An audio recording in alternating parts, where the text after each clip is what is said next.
42시간 전에 마감한 트레이더가 생생하게 전하는 글로벌 마켓 리뷰 델타원입니다.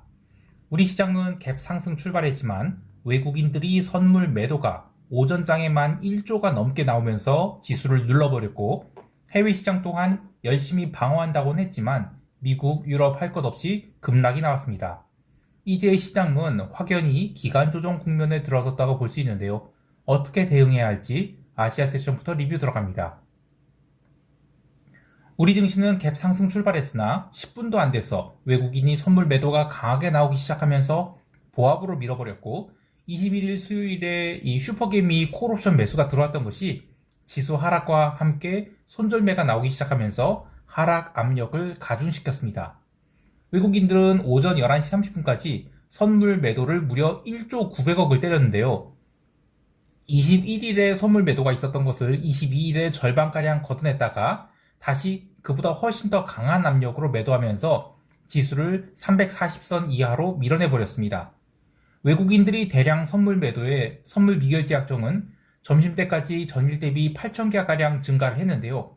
아쉽게도 장마감 15분을 남겨놓고 숏 포지션이 청산이 일어나면서 선물 미결제 약정 순 증가분은 2,700계약 정도로 마감하게 되었습니다.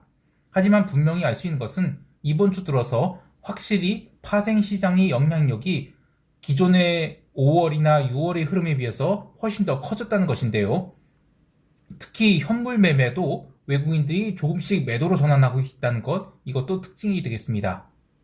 지수가 20일부터 조심스럽게 미결이 쌓이기 시작하면서 21일 수요일에 본격적인 하방 배팅이 일어났는데, 22일에 일부 청산 들어왔고 또 금요일에 다시 매도가 들어왔으니까 종가 무렵 매도가 어느 정도는 좀 청산되는 것으로 보이는데, 뭔가 우직하게 지금 포지션을 밀어붙이지 못하고 있죠.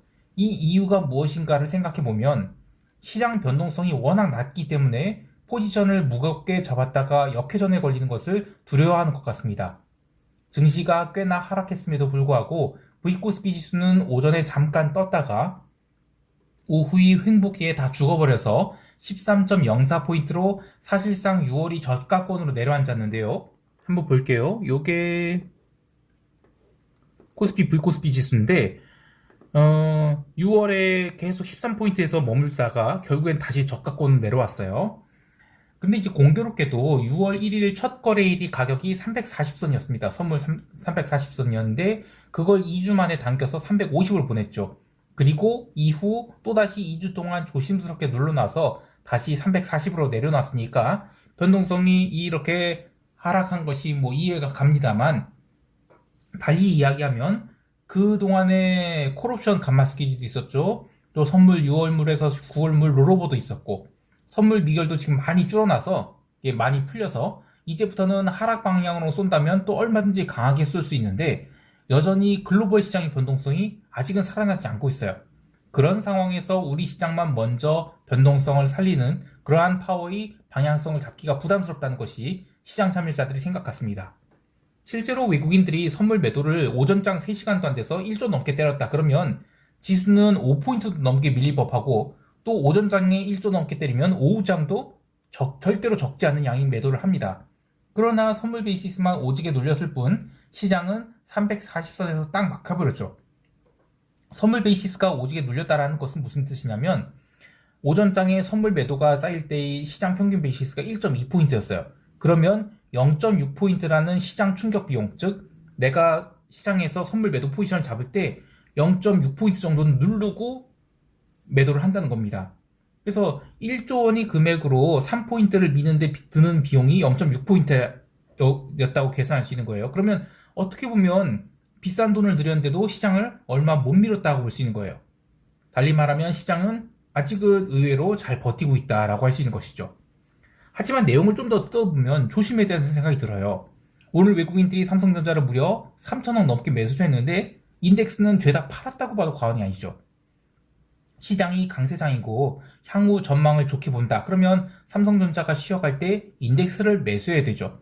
그러나 지금은 정반대로 삼성전자를 매수하고 인덱스를 아주 강하게 팔아버린 것인데요. 이것은 기존 주도주에 집중하고 나머지는 가볍게 만들어서 향후 변동성 상승에 대비하는 그런 모습이라고 할 수 있겠어요. 옵션 시장을 보면 콜옵션 342 미결이 유난히 크게 감소한 것으로 나와 있는데 이년만 이제 5,200계약가량 미결이 감소했어요. 이는 지난 21일 수요일에 이 슈퍼개미로 추정되는 개인이 콜옵션 1만 계약 매수가 오늘 오전이 하락에 손절 청산이 되면서 미결이 감소한 것으로 보이는데, 미결 분포도를 보면 1만 계약 매수 전부가 손절되었다고 봐도 과언이 아니에요. 이 트레이딩으로 또 한 40억 정도 손실을 본 것 같은데 참 누구일지 궁금하네요.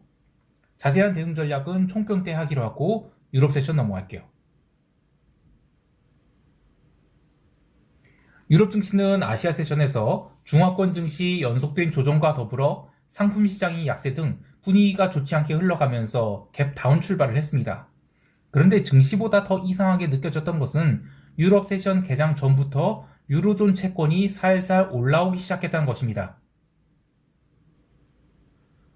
이것은 전일이 있었던 영란은행이 50bp 금리 인상과 관계없이 영국 장기물 국채시장에서 저가 매수가 들어왔던 것과 비슷한 맥락인데요. 목요일에 이 독일 10년 국채도 다시 저가권으로 갔는데 아시아 세션에서 올라오기 시작하더니 금요일날 오후 4시 15분 프랑스 서비스 PMI가 망가진 것으로 나오면서 유로화 급락 나오고 채권 시장은 장기물 중심으로 급등이 나옵니다.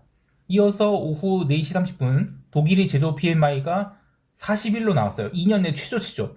그러면서 채권 시장은 최근 2주간이 고가마저 돌파하게 되는데요.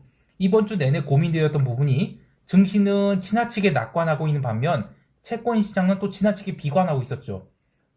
채권 시장이 비관을 달래줄 것은 실수요자들이 저가 매수이기 때문에 시장이 더 이상 이벤트가 없을 때 저가 매수가 들어오기 시작한다. 그러면 그것이 유의미한 방향 전환을 일으킬 것 같은데 그게 과연 언제일까? 이게 고민되었던 거예요. 그래서 제가 FOMC와 22일을 보내면서 조심스럽게 미국채 10년물 그리고 독일 국채 10년물 매수를 시작했고 목요일에 그 BOE의 채권 시장 더 이상 빠지지 그 BOE 50bp 금리 인상에 채권 시장 더 이상 빠지지 않는 걸 보고 금요일날 유럽 세션 개장 직전 독일 국채 10년물을 추가 매수했어요. 정말 다행스럽게도 매수하고 얼마 지나지 않아서 채권 급등이 나왔습니다. 유로존 제조업 그리고 서비스 PMI 모두 나쁘게 나오면서 채권 급등이 나왔는데 이후에 미국 세션 시작하고 나서 미국이 제조업 PMI도 나쁘게 나오고 또 서비스 PMI는 그나마 잘 나왔지만 전월 대비는 또 하락했거든요. 그럼 이제 분위기가 이상해져야 되잖아요. 그런데 미국채는 그때는 생각보다 덜 오르고 유로존 채권은 내내 강세였어요. 이건 뭐냐면 채권 시장 참여자들이 유로존 경제에 대해서는 부정적인 견해를 갖고 있다는 것, 거기와 더불어서 이 정도면 반기 말 마감을 앞두고 채권 배수를 집행해야 되겠다는 실수요자들이 들어오고 있다. 이런 걸 보여주는 것 같아요. 한편 유럽 증시는 개장 초에만 갭다운이 나왔을 뿐 의미 있는 방향성을 보이지 않다가 미국 세션 개장 1시간 전에 스탑로스가 나오면서 닥스 선물은 이 독일 선물은 이 15,800포인트대까지 급락이 나왔어요. 이것은 6월 10일 이후 있었던 이 콜옵션 스퀴즈 모두 되돌려주고 나서도 반등에 실패했으니까 이번 주 상승 전환 어렵겠다. 이런 시장 참여자들이 아주 신경질적인 반응이었다고 보는데 그에 비하면 변동성 상승 얼마 되지 않았어요. 그래서 지난 4월 중순 이후로 시장이 2번 상승 시도를 했던 것이 실패한 것까지 인정하겠지만 추세 하락으로 전환되는 것은 아직은 아니다. 이렇게 보는 것 같아요. 상품 시장에서는 구리가 톤당 8,300달러 선을 깨는 그런 급락이 나왔는데 6월 한 달 동안 구리를 포함해서 원자재가 일방적 상승했던 것을 어느 정도 되돌려준 것이지만 다음 주에 톤당 8,500달러를 빠르게 회복하지 못한다면 시장이 비관론으로 전환될 수 있다라고 봐요. 기름도 마찬가지로 유럽 세션 내내 약세를 보이다가 유럽 증시에서 스탑로스가 나올 때 함께 급락이 나오면서 미국 세션 개장 전 텍사스 기름은 67.35달러까지 하락했는데요. 그래도 기름은 미국 세션에서는 저가 매수가 꾸준히 들어오면서 69.5달러까지 반등하는 데 성공했습니다. 유럽 세션을 종합해보면 채권 시장이 의미 있는 바닥을 확인했을 가능성이 보이고 증시 또한 변동성이 이 정도면 바닥을 친 게 아닌가 이런 신호도 있었습니다만 변동성이 바닥을 쳤다 해도 증시가 추가 하락하기에는 아직은 시간이 더 걸릴 것으로 보고 있습니다. 결국 6월 반기 마감 때까지는 실수요자들에 의한 수급이 방향성을 결정할 것으로 봅니다. 이제 미국 세션 넘어갈게요.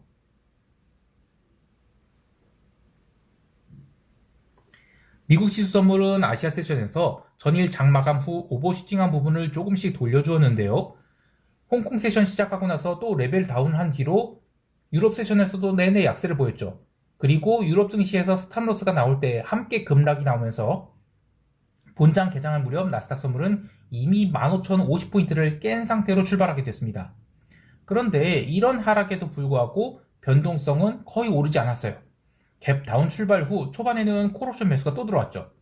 원데이 변동성은 장중에 볼까요? 이거 변동성 보면서 얘기하죠.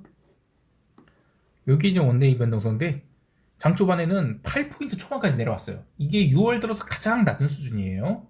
그래서 이후에 이제 9데이 변동성도 거의 뭐 그냥 계속 바닥권 11.61포인트에서 움직였죠.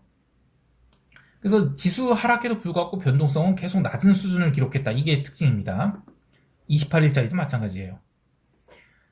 유럽 증시 마감 후 미국 증시는 재차 매수세가 들어오면서 S&P 선물이 4,400포인트를 회복한 줄 알았는데 새벽 3시 이후에는 알고리즘 매수가 끊겼죠. 그래서 장중에 들어왔던 매수세가 순차적으로 청산되면서 지수는 장중 상승분을 모두 토해내서 윗골이 달린 음봉으로 마감하게 됐습니다. 개별 종목을 보면 메타가 YTD 수익을 계속 갱신해가면서 288달러선까지 올라왔고 애플 또한 갭 다운 출발 후 계속해서 매수세가 들어와서 187.5달러까지 상승했죠. 이 테슬라나 엔비디아가 밀리는 것을 애플과 메타가 막아주면서 시장이 하락 전환 속도를 지연시키고 있다고 보는데 그에 비해서 금융주들은 오늘도 하락을 이어갔어요. 특히 골드만삭스는 지난주 금요일부터 5거래일 연속 음봉을 맞으면서 무려 7%짜리 주봉 음봉을 만들었는데 이것은 지난 4월 이후의 상승분을 모두 되돌려준 것이라 3월의 SVB 사태 그리고 4월의 크레딧 스위스 사태 이후로 일부 테크 주식에 몰렸던 매수세가 분기 말을 맞이해서 좀 확산되는가 싶었던 것에 아주 확실하게 뒤통수를 쳤다고 할 수 있겠어요. 그나마 제가 노려보고 있던 찰스 슈왑은 53달러에서 횡보를 하면서 추가 하락이 나오진 않았는데 시장 변동성이 지금 계속 죽어 있어요. 그럼 브로커리지 회사가 돈을 벌 가능성은 낮죠. 그래서 저는 이거 찰스 슈왑 레벨 다운이 불가피해 보인다 이렇게 생각을 합니다. 마지막으로 CFTC의 이미니 S&P 500 COT 리포트를 볼게요. COT 리포트가 요거였죠. 네. 요걸 보면 그 순매도가 92,000개가 감소를 했어요. 그러면 이거 숏이 항복한 거 아니냐라고 할 수 있겠지만 여전히 아니라고 보는데요. 이 선물 옵션 만기가 지나면 저는 요 비상업 non-commercial 그 숏 포지션 요게 60만 계약에서 44만 원대로 줄어들었는데 저는 이거 30만 계약 이하로 내려갈 줄 알았어요. 그런데 여전히 45만 계약에도 근접하죠. 이거 숏을 꺾었다고 할 수는 없습니다. 자, 이제 시장 총평하면서 대응 전략 이야기할게요.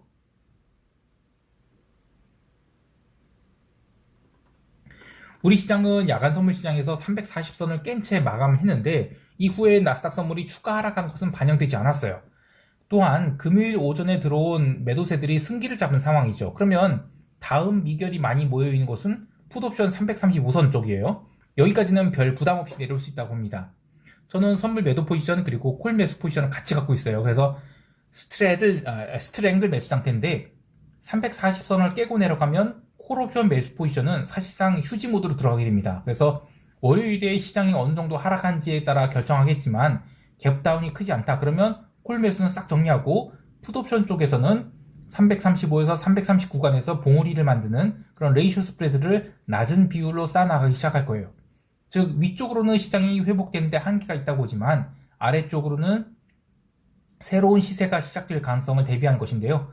다만 이번 시장의 특징이 변동성 상승을 동반하지 않은 채 하락이 나오고 있어요. 그래서 주말에도 러시아 이슈 등 여러 가지 이야기들이 많이 나왔죠. 저는 조심스럽게 변동성이 바닥을 치고 올라올 수 있다는 생각이 드는데 푸시 쪽으로 레이쇼 스프레드를 단다 하더라도 비율을 1대3 이상을 넘기는 짓은 하지 않을 것입니다. 즉 이익 고정으로서의 레이쇼 스프레드를 달려는 것이지 적극적인 반등을 노리는 것은 풋옵션으로는 하지 않을 것입니다. 해외 시장에 대해서는 나스닥 매도 포지션, 미국, 독일 10년 국채 이렇게 나스닥 매도와 미국과 독일 10년 국채 매수 포지션 이렇게 들고 있는데 반기 말까지 계속 홀드할 생각이에요. 여기에 더해서 기름 매도를 좀 할까 고민 중인데 지난주에 반등이 나오긴 했는데 70달러 회복에 실패했다고 보고 다음 주에도 기름 눌림이 나올 수 있다고 봐요. 다만 언제든지 종가상 70달러 회복이 나온다 그러면 기름 숏 마인드는 철수할 계획인데, 이 중국이 부양책에 대한 실망으로 눌림이 나온 것 치고는 원자재가 나름 방어가 잘 된 것 같거든요. 근데 중화권 증시는 지난주에 꽤 큰 하락이 나왔어요. 그래서 다음 주에 추가 하락이 나온다. 그러면 중화권 증시는 반등 가능한 영역에 들어온다고 보는데, 그래서 원자재 또한 기술적 반등이 나올 수 있다고 보지만, 그래도 만약에 반등 실패한다. 그러면 70달러를 종가상 회복하기 전까지는 기름은 계속 매도 마인드를 갖고 대응할 생각입니다. 마찬가지로 마지막으로 좀 긴 관점에서 이야기를 해보면, 그 미국 2년, 10년 국채 스프레드 볼게요. 이 투텐 스프레드를 보면 이게 3월 SBB 사태 있었던 때 이 수준까지 내려왔어요. 지금 그 101.49포인트 그 역전이죠.